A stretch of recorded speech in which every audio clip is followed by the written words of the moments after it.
You don't have to stress about what to do after you graduate with a biology degree, and I'm going to tell you why. Me and my friends all went through that phase, and you wouldn't believe all the different career paths where we ended up. Medical related roles that don't involve more school right out of undergrad. You could be living in a very cool tropical place doing biology. There's something that is niche and people don't know of typically, and make good money from it too. First of all, you're probably always going to hear there's either pre-med or research. This is a myth. When I told people I was a bio major in college, I'd always be asked, "Oh, okay, so you're pre-med." No, I didn't want to be a doctor. "Oh, so you're research." I had no idea what any of that meant.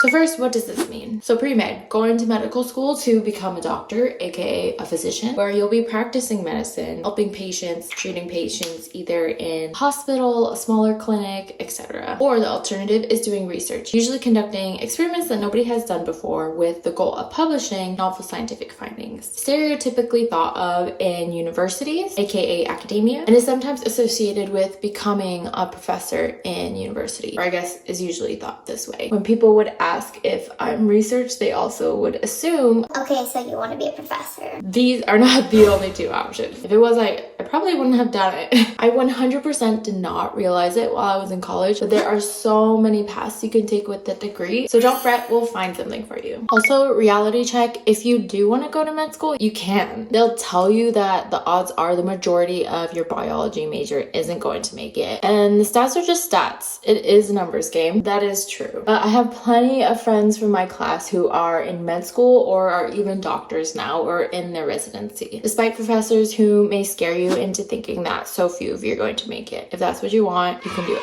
And the path to get there is not linear. I know lots of people who have done it in so many different ways. That could be either getting to med school pretty soon after graduating if they did a lot in undergrad to make sure that their grades and their resumes were ready for that. But most people I know did lots of time after graduating, either working in industry, clinic settings, volunteering, or doing more school, making money, but also making sure they're making connections, building volunteer hours on the side. They're saving money that is going to help offset medical school, or you can go straight. But then you do have to have that perseverance of studying really hard and going straight back into that. All right, second, exploring the options. What can I actually do? What is out there? I'm going to break it down into 3 parts. First is healthcare and medicine, if you do go towards the more pre-med route. And then I'll group research, industry, and business. And the kind of other is education, nonprofit, and public service. So within healthcare and medicine, with a path that involves grad school, there's traditional MD, DO, the main medical doctor degrees that are the stereotypical, this is where everyone is going. Yes, they may be one of the more higher paying, but they also involve some of the most school and time doing residency and low-key building up a lot of debt and living for a long time in grad mode. There are other health professions that involve grad school that are not MD. I think maybe the next most popular that's similar to doctor is PA, physician's assistant. The schooling is not as long. Yes, you don't get to call all the shots of a MD, but people are drawn to this because it is very similar work, responsibilities, and patient facing. You can specialize similarly, but the road to get there is a little bit shorter. It is a lot of studying, hard work, and building up your resume and medical experience to get there. It's competitive still. But one of my friends who's a PA says a main draw is typically more of a work-life balance. She works in general surgery, so she gets to be hands-on in an exciting field, working directly with surgeons, doctors, hands-on with patient cases, and there's flexibility in the schedule. So under health professions that need grad school that are not MD, there's also things like nursing, which similarly is shorter in amount of schooling. The type of work you'll be doing is definitely different. You're not calling shots on what to prescribe, what to diagnose, but getting to work directly with patients and helping improve their lives and the care that they're getting. And you can make good money from it too. The programs are still competitive, but you don't need as much schooling and experience to get there because maybe the type of knowledge you need is not not as extensive. Other career paths that involve grad school, there's also dental, pharmacy, where you go to pharmacy school, become a pharmacist, either working in a hospital, at a pharmacy. There's also physical therapy, become a physical therapist. You do need schooling for this. Occupational therapy, you can become a vet. It's similar, but animals are your patients. There's also something called perfusionist that is kind of niche and people don't know of typically. One of my good friends does this, and that's how I know about it. And even his wife, who's a PA, didn't really know about it before. Okay, how I describe it from my little knowledge and understanding. These are the people who work the heart-lung machine during surgeries, like bypass, cardiac bypass. The blood is passed through a machine so they can operate. And this also involves schooling, a few years, involves rotations, is specialized, but you can also make good money from this and can be exciting, but it's just another option. There's lots of different niche things to consider that you might not even know about. Now, if we want to talk about clinical roles or medical related roles that don't involve more school right out of undergrad, for example, if you need to get more experience or if you just don't want to go further in your studies, you can start as a medical assistant in a clinic or a hospital setting. You can also be a medical lab tech, helping with the more laboratory side of things in a clinical setting. If you don't want to be working in a hospital or with patients directly, another option is being on the more research side. You could be a research assistant. This might be in a more clinical lab setting, perhaps biotech, pharmaceutical, but can still be helpful for getting experience. Assisting with clinical samples, working up to be a clinical trial coordinator. So a lot of managing the documentation and paperwork of what goes behind when patients are being enrolled and testing out new treatments. Now, I'm not exactly sure on the type of experience you need and the type of entry-level jobs for these, but these are options for areas you could get into that might be closer to out of undergrad that don't have to be the two options that you've always heard. So under research, this is usually lab-based. So it's typically referred to as academia. For studying, the programs are master's and PhD typically. So it's a school program, but a research-based grad program. You're doing research as part of it, conducting your own project and leading to a thesis. On the other hand of research, it's industry-based. Industry of biotech,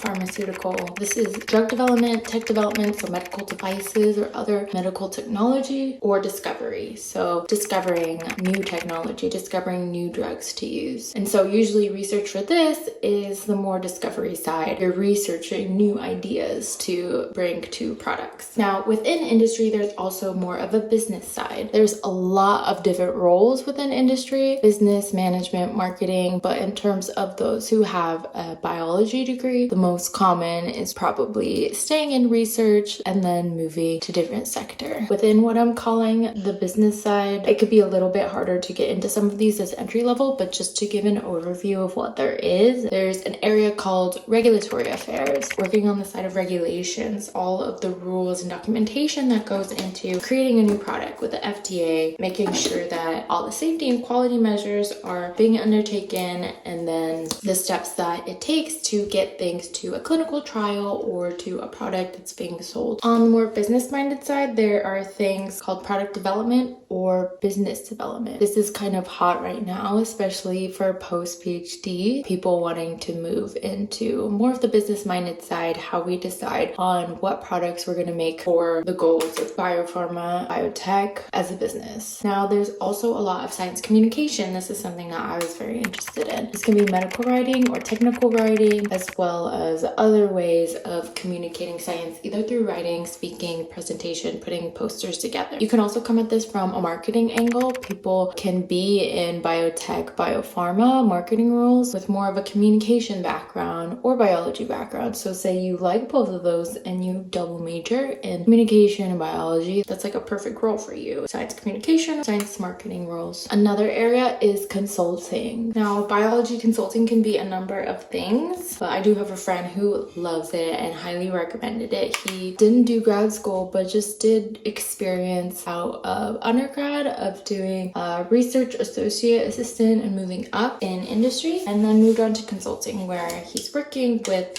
clients, usually other companies or parts of companies that have questions, either scientific or about the process of the industry, and advising working on that. Now there's also the area of sales. This can be helping with medical sales. I have friends who've done this with no grad school education, and you can either be helping with a biotech company or you can be a medical sales rep where you're taking products, working with clients directly and helping with the sales, the education of the products, and other related roles with, I don't know if it's necessarily within sales, but similar on the product side is like a field application scientist. But yeah, medical sales rep or helping on the more technical side. So if you have a more sales-minded mind, you like working directly with clients, trying to help sell products or tell people why it might be good, tell them information about it, working with a more extroverted set of duties might be for you. Let me tell you, this is not for Asian lashes. Sorry, but it's not easy. It's not. The curl is gone. Whatever.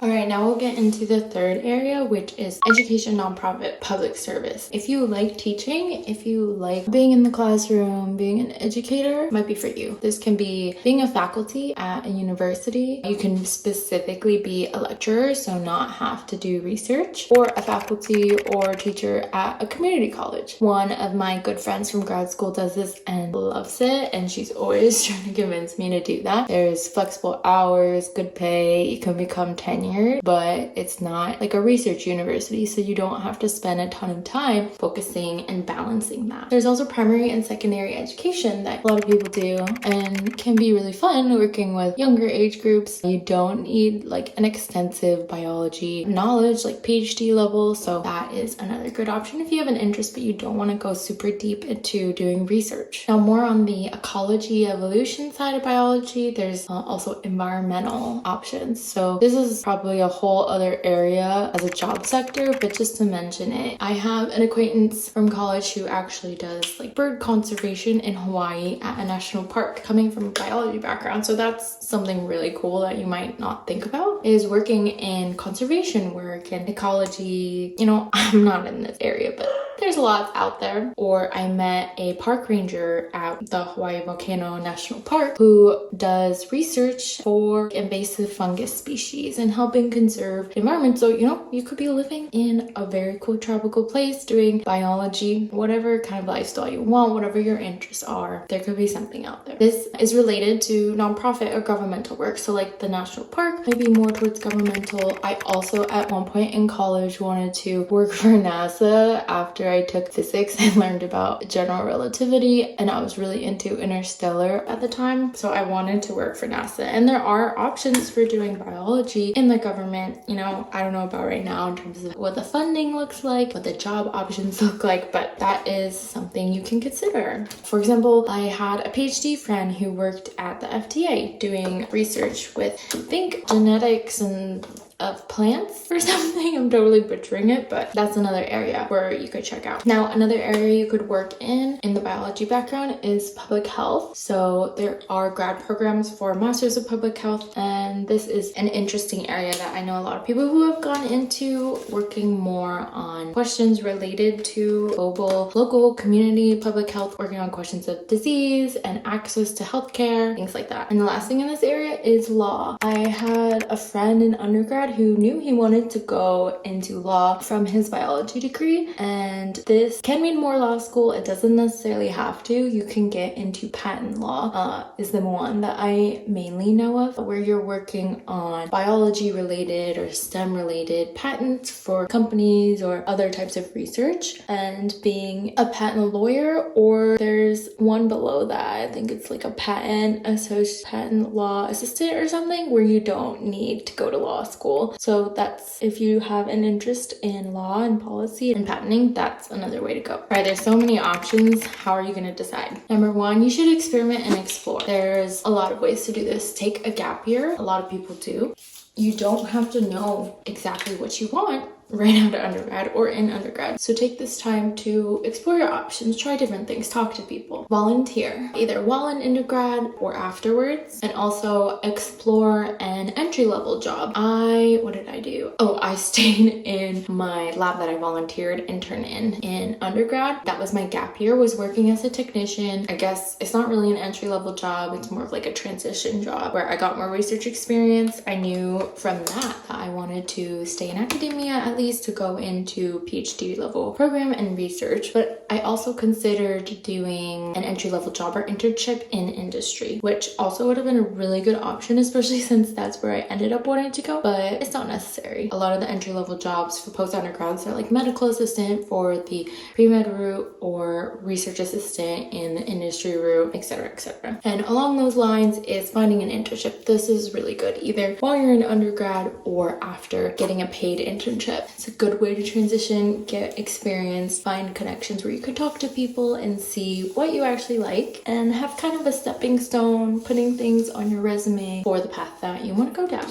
The next thing that's going to help you decide is talking to people. Talk to your friends. What are they doing? What are their options? What have they heard from other people of how to get to different places? Find a mentor or talk to a mentor if you already have one. It could be a TA, professor that you're close to, someone in science that you might know. This is a really good one. Talk to alumni about their experience. They like to help people who went through the same thing that they did at their university, and they might know the professor that you work with. Ask them about their experiences, their career paths. A lot of times universities will have alumni networks, either like a career board or some sort of group online that you can reach out and find people, or you could do this on LinkedIn. I remember browsing that as an undergrad and didn't reach out, but in grad school I did reach out and found a really cool mentor who was more than happy to provide any information and was so helpful and just made me feel better about my career journey because it's different for everyone. He was someone who really grew in biotech and pharma without going to grad school, and he loved it and was able to get so much experience, and I wouldn't have made that kind of connection or learn all the things that he taught me if I didn't look on this type of alumni career board and just YOLO and just,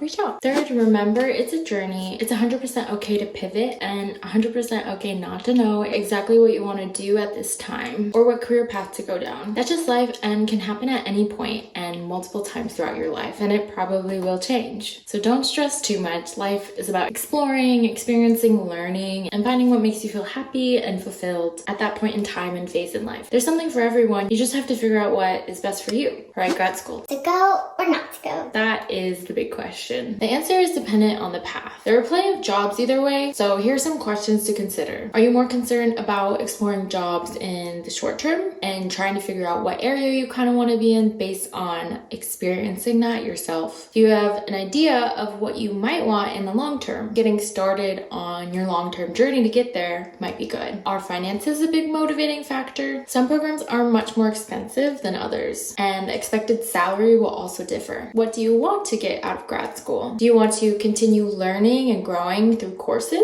Or do you want to build hands-on skills in the field? Do you want to explore different career options? Sometimes that could be through a grad program, a rotational program where you can learn about different sectors. Do you want to discover something new in science? Is curiosity a driving factor for you, but also owning that and driving that on your own? How long do you want to be in school? Does that matter? Are there external factors that might mean that that does really matter? Do you even really need grad school for the type of work you're interested in, or the level of work you're interested in, or the salary level you want? Maybe money isn't the biggest thing for you in the end, and you just want to do something you're really passionate about and interested in. Or you can figure that out later and go back to school after getting some experience, or work your way up in a career without school. I have friends who have done both. Long story short, there's a lot to consider in deciding to go to grad school. If you want to know if a master's or a PhD program is right for you, watch my video on the difference between the two. Thanks for watching, and I'll see you later. We're not gonna do makeup, we're gonna do good hair.